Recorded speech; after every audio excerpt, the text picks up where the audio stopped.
Papua Nomor 1 News Portal, Jubi. IPWP bentuk cabang baru di Eropa, Indonesia tuding anggota Parlemen Eropa sebar kebohongan tentang Papua. Ini adalah hutang moral dan sejarah yang dimiliki orang Eropa terhadap orang-orang West Papua. Writer, Nueva Terra Editor, News Desk. Benny Wenda kiri Charles Puigdemont MEP tengah Alex Sobel kiri, dalam peluncuran cabang baru IPWP di Eropa, IST.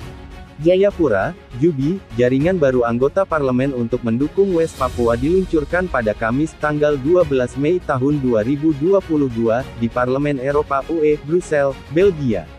Pada pertemuan dan konferensi pers, International Parliamentarians for West Papua (IPWP) mengumumkan pembentukan cabang Uni Eropa yang baru ini.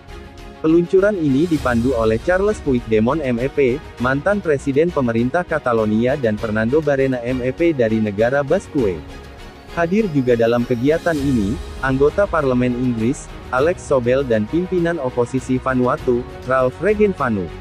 Pada pertemuan ini para peserta mendengar tentang kemajuan United Liberation Movement for West Papua (ULMWP), dan anggota parlemen berjanji untuk terus mendorong kunjungan Komisaris Tinggi PBB untuk hak asasi manusia yang telah lama tertunda ke West Papua, kata Benny Wenda, ketua ULMWP.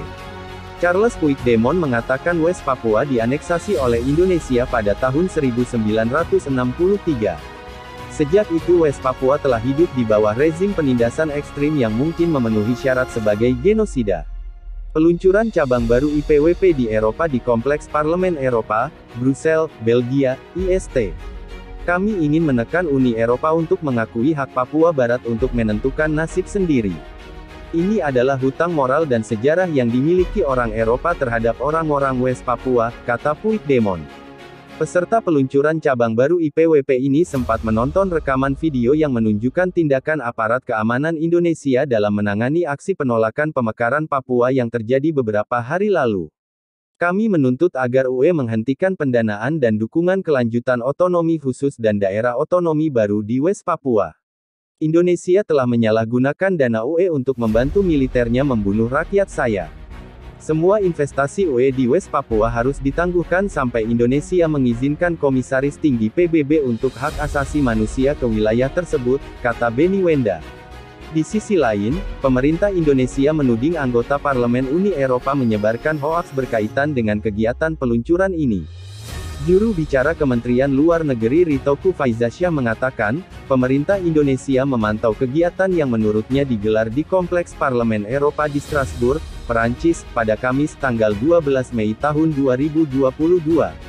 Bukan kegiatan resmi Parlemen Eropa atau Uni Eropa, sehingga tidak memiliki signifikansi resmi, ujar Toku Faizasyah di Jakarta. Lanjut Toku Faizasyah, kegiatan itu didorong oleh dua anggota Parlemen Eropa, yakni Charles Puigdemont dan Fernando Barena yang berasal dari Spanyol. Puigdemont adalah tokoh separatisme Catalonia, sementara Barena tokoh separatisme Basque. Barena pernah ditangkap karena terlibat upaya memisahkan sebagian Spanyol dan terlibat terorisme. Adapun Puigdemont pernah menjadi buronan Spanyol karena masalah separatisme. Dengan latar belakang kedua orang itu, Indonesia menilai kegiatan dalam Kompleks Parlemen Eropa tersebut tidak punya kredibilitas. Kegiatan itu lebih layak dianggap sebagai petualangan pribadi dan kolaborasi sesama separatis. Asteris.